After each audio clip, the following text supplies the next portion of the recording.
querido Germán, después del gran liderazgo de Deng Xiaoping, otro que también se le considera un gran líder, que de hecho representa, Hu Jintao representa el paso de los tecnócratas y también la cuarta generación de liderazgo en China, el tipo que además desarrolla bases para que económicamente China se proyecte como una gran potencia mundial y por otro lado, que también desarrolla un poder suave o lo que conocemos como la diplomacia de la cartera, haciendo inversiones en África, en América Latina, prestando aquí, prestando allá, literal, creando bases para la construcción de infraestructura, una especie, mi querido Germán, de keynesianismo, en donde el Estado de manera creativa va a echar a andar mecanismos que permitan después otras prácticas y otras dinámicas económicas. Y sin embargo, lo más importante para Infobae es que en 2008 hubo disturbios en el Tíbet entre 20 y 150 muertos, que por cierto también están en los Juegos Olímpicos, no los menciona, y la masacre de Tiananmen de 200 a 10,000 asesinados. ¿Qué nos puedes decir nosotros haciendo, digamos, la otra parte de las cosas positivas, además de las que ya mencioné, con las que contribuye Hu Jintao al liderazgo regional y mundial chino? Sí, muy bien. Con la llegada de Hu Jintao, digamos que se da un asentamiento de la máquina económica china. En su periodo de gobierno, se supera a Japón como la segunda economía más grande del planeta. No es tema menor, aunque a veces, por ejemplo, lo que pasa es cuando decimos que superó, como que se nos hace a veces ya tan natural, pero entiendan que este país hace 70 años era uno de los países más pobres del planeta, con una de las condiciones en términos per cápita más bajas, en términos educativos, tenía una de las tasas de analfabetismo más grandes del mundo. Eso también es uno de los legados que podemos, por ejemplo, darle a Mao. Mao lo que identifica es que hay una gran cantidad de personas analfabetas. Eso se debe también a una parte de la complejidad de la lengua escrita china. Y entonces junta pues, a aquellos pocos y pocas especialistas que había en la materia para hacer una reforma en el lenguaje, en términos gramaticales y en términos de la escritura. Y eso hace entonces que haya un crecimiento precisamente en las tasas de alfabetismo en China. En la parte, por ejemplo, de Hu Jintao, identificamos que además de esa meta de superar en términos del Producto Interno Bruto a Japón, también empieza a tener relaciones mucho más cordiales con la periferia de su entorno. Es decir, empieza a arreglar distintos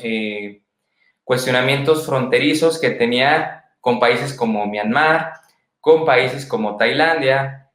incluso con Rusia se empiezan a dar las primeras pláticas porque había una cuestión ahí fronteriza que no se había zanjado, con la misma Corea. Entonces se empieza a plantear una idea novedosa en términos del multilateralismo, retoma un discurso en el que dice, bueno, no podemos crecer únicamente solos, no podemos estar en el planeta pues a expensas de otros, sino tenemos que estar en compañía con otras naciones. Y empieza a mencionar esta idea y en el cual pues da pie a lo que ahora estamos viendo. Digamos que ajusta la parte intermedia de lo que ahora vemos que es China en términos, por ejemplo, se empiezan a dar los primeros pasos para los cambios en la cuestión de la innovación y la tecnología. Es decir, hay un recambio.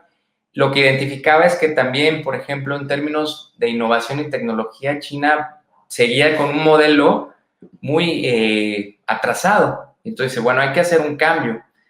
¿Qué tipo de prácticas se hicieron en otros lugares que podamos llevar a cabo, adaptarlas, emularlas y hacerlas por nosotros y por nosotras mismas? Y entonces, ese es uno de los quizás legados, e incluso que es también parte de una transición en la cual, por ejemplo, que viene desde Jiang Zemin y que luego va con Xi Jinping y pone también como la piedra angular de una parte que luego no se conoce mucho dentro del Partido Comunista Chino, pero luego lo pensamos como un ente monolítico, en donde pues todos están de acuerdo y a veces hay grupos, hay facciones, hay subgrupos que a veces tienen ideas contrapuestas. Hu Jintao sale pues desde las bases del Partido Comunista y entonces va subiendo en escalafones y eso nos da muestra incluso también de cómo funciona el sistema político basado en un término más meritocrático y no como se piensa que es meramente ideológico. Es decir, Hu Jintao empieza desde lo más abajo hasta lo más arriba, va subiendo escalones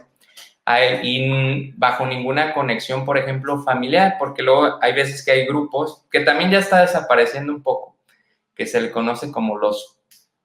príncipes o las princesas, hijas o hijos de funcionarios, o los Tuan Pai, como es Hu Jintao. Los Tuan Pai son aquellos que pues no tienen ninguna conexión política y solamente por